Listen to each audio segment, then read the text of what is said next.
I recently got a job as a barista at a local coffee shop, and this has been like a huge confrontation of fears for me because like my entire adult life I've only worked for myself as a pet sitter, and so I've never had like a job where I have bosses and I'm on a shift. So it's been just a huge confrontation of fears for me, and I think that I really want to share something that happened to me. So I'm autistic, I'm ADHD, I'm AUDHD, self-diagnosed, but it's helped me understand myself a lot. And so I had my first week of training last week. It was 4 days in a row, and that was incredibly taxing on my system because it was completely new. And this whole thing happened incredibly fast. Like, I got a call from them out of the blue 2 weeks ago. I interviewed back in November when they had an open position, and I didn't get the job. One of my friends actually got the job.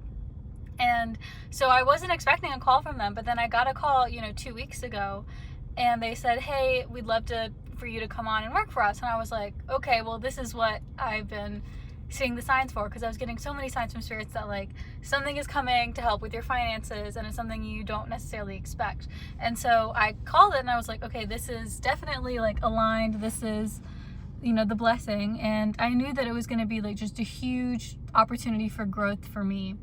So I mean, it was scary. Like, I used to have like chronic social anxiety and just anxiety in general, but I've healed from that through my spiritual awakening and my enlightenment experience. But I was still feeling like anxious, but it was all in my body, and I could tell it was like the old patterning. It was the old patterns of anxiety that had been ingrained in my body for so long.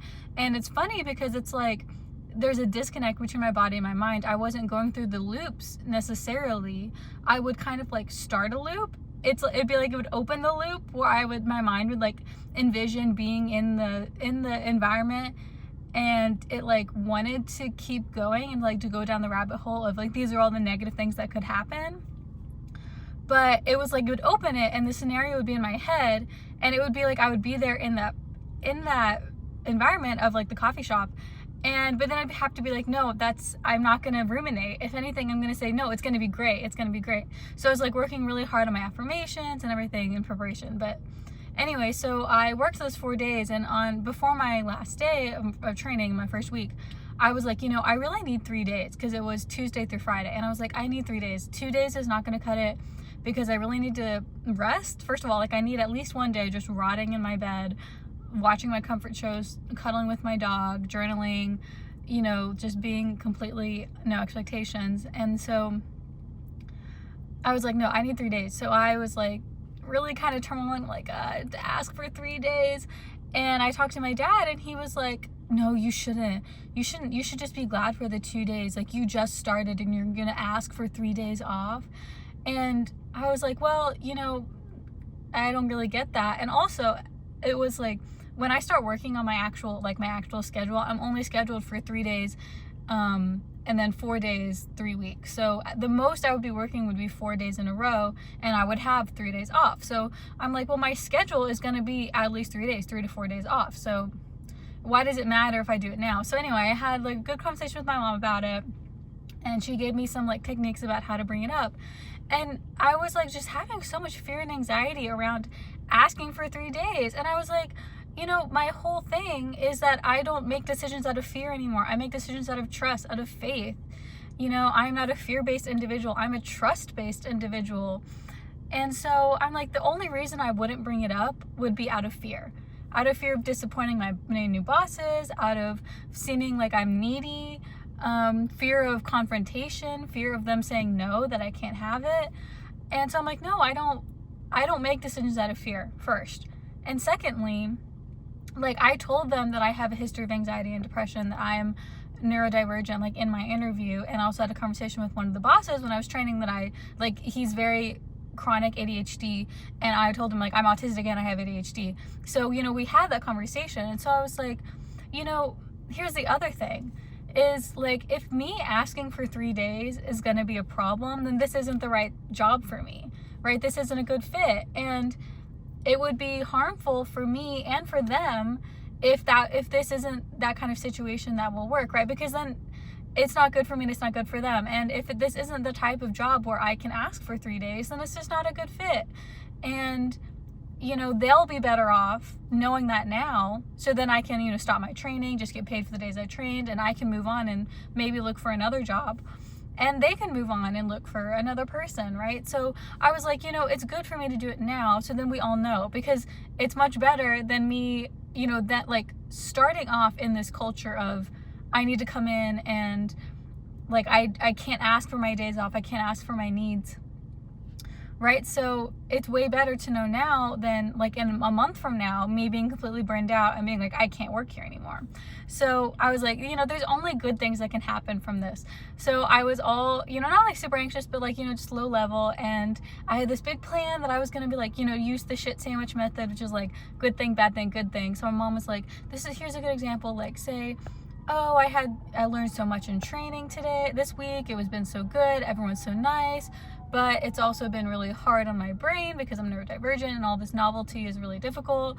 And I want to make sure that I come in next week at my best, and I need, you know, 3 days to relax, you know, memorize the menu and just like integrate all this information. Because for me, my autistic brain, when I'm experiencing something, a lot of the times it's difficult for me to actually like absorb it and integrate it. I need time afterwards to really process what happened and then to integrate the knowledge. So anyway, so I was in my shift, and then I like had this big plan, but I ended up just like blurting it out to my boss Courtney, and I was like, hey, so, you know, what's my training schedule? And she was like, oh, you know, we're not sure, we'll get it. And I was like, well, you know, I would like 3 days off. And she was like, yeah, so you'll definitely have Saturday and Sunday, and then we'll see about Monday.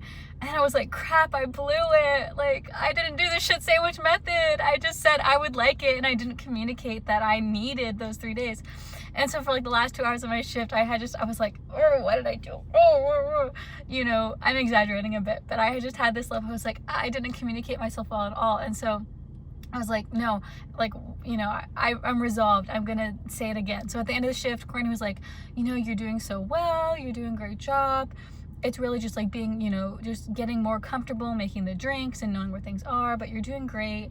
And I was like, yeah, thank you so much, Courtney. And I feel like I didn't express myself well earlier. And I did start to tear up just a little bit because I was like building it up in my head.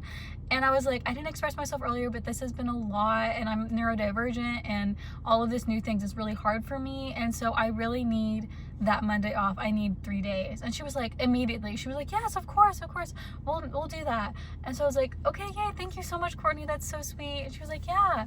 So then I was like, hell yeah, like hell fucking yeah.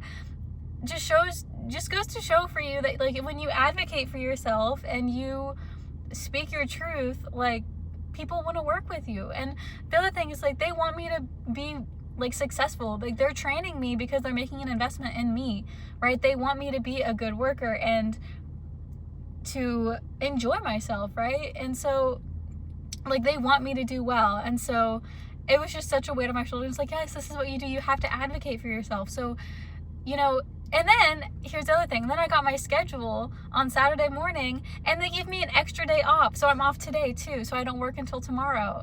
And so I was like, hell yeah, they give me 4 fucking days off. That's great. That's like more than even what I wanted. So this is just a PSA of my success to share with you. You know, don't be afraid to advocate for yourself, because first of all, no one else is going to. And secondly, like people don't know what you need unless you communicate it. You have to communicate it. They can't read your mind. They can't, you know, intuit what you need. You have to be able to, you know, stand up for yourself. And it will be maybe difficult to get to that point, to initiate the conversation, but afterwards you're going to feel so much better. And, you know, if they say no, then you know that maybe it's not a good fit, that something needs to change, right? That's good information for you to know. And so, you know, just remember, like, it's okay to advocate for yourself. It's necessary. If you're neurodivergent, like, your mind does work differently from other people. You need more time. You need accommodations. And it doesn't have to be crazy accommodations. And also, you're not asking too much, right? You're not asking too much. Whatever you need, like, will be given to you. And that's the other thing, like, to connect this back from, you know, psychology, you know, of autistic ADHD into spirituality, you know, whatever you need will be given to you. There is a space for you in this life, right? And it's not always going to be the same space. It's going to move because, you know, we change and we move. So it's going to change, but you're always going to have a niche. You're always going to have a spot where you fit in, where your needs and your wants are met. But the thing is that you have to advocate for yourself. You have to ask the universe and ask the people around you what you need. So anyway, I just wanted to share this, that like, you know, you can change and life isn't scary. Like, it's not that big of a deal. And here's the other thing. I was like, oh, the 3 days. It's like, it's 3 days off. It's not life or death. It is not life or death. It's working at a fucking coffee shop. Like, we're here to make people coffee and food. Like, it's okay. Everything is not high stakes. Everything is okay. And, you know, when you have anxiety, it can feel really big, but it's not. Okay? And work and everything, that's all small potatoes. Your job here on this earth is to enjoy yourself and to learn about yourself and to form community with other people. Connect with yourself, connect with spirit, connect with others. Like, that's the whole point. And so, yeah, just remember that. Just let things flow. Ask for what you need when you need it, and everything will work out. I love you. Bye.